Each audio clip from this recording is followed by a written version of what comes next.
எப்போ வந்தாலும் கெடா வெட்டி கறிக்கஞ்சியோட சாப்பாடு போடுற ஒரே கோவில்னா இந்த கோவில் தாங்க. வருஷம் 365 நாளுமே காரசாரமாக கறிக்கஞ்சி போடுற கோவில்னு பார்த்துட்டிங்கன்னா நம்ம மாம்பாறை முனீஸ்வரர் கோவில் தாங்க.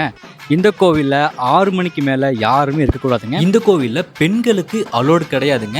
ஆண்கள் மட்டுமே வழிபடுற தெய்வமாக இவர் இருக்காருங்க. புதுசாக எந்த வண்டி வாங்கினாலும் இவர் முன்னாடி அர்ச்சனை பண்ணி தான் எடுத்துகிட்டு போவாங்க. இந்த கோவிலில் கொடுக்குற திண்ணீரை கூட வீட்டுக்கு எடுத்துகிட்டு போகக்கூடாதுங்க. நம்ம வச்சிருக்கிற வேண்டுதல் நிறைவேறிச்சு அப்படின்னா கெடா வெட்டி அங்கே இருக்க மக்களுக்கு நம்ம அன்னதானம் பண்ணலாங்க. அப்படி மிச்சமான சாப்பாட்டை நம்ம வீட்டுக்கு எடுத்துகிட்டே போகக்கூடாதுங்க. அப்படி எடுத்துகிட்டு போனோம் அப்படின்னா நிறைய பிரச்சனை வரும் அப்படிங்கிறத இவங்க காலகாலமாக நம்பிட்டு இருக்க ஒரு நம்பிக்கையாக இப்போ வரைக்கும் இருக்குதுங்க.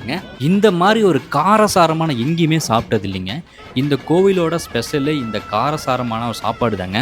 இந்த கோவில் எங்கே லொக்கேட் ஆகுன்னு பார்த்தீங்கன்னா திண்டுக்கல் மாவட்டத்தில் ஒட்டஞ்சத்திரம் போகிற வழியில் மார்க்கம்பட்டியில் லொக்கேட்டாக இருக்குதுங்க. மாம்பாறை முனியப்பன் இந்த கோவில் பார்த்தீங்கன்னா பழங்காலத்து கோவிலுங்க. சுற்றிலும் காடு, நடுவில் ஒரு கோவில், பார்க்கறக்கே மெய் சிலிக்கிறமாக இருக்குங்க. இவரை போய் உள்ளே கும்பிடும்போது மனசுக்குள்ள அவ்வளோ ஒரு வைப் இருந்துச்சுங்க. ஸோ கண்டிப்பாக மறக்காமல் எல்லாரும் போய் கும்பிட்டுவாங்க. திண்டுக்கல் போனீங்கன்னா மாம்பாறை முனியப்பனை பார்க்காம வந்துடாதீங்க.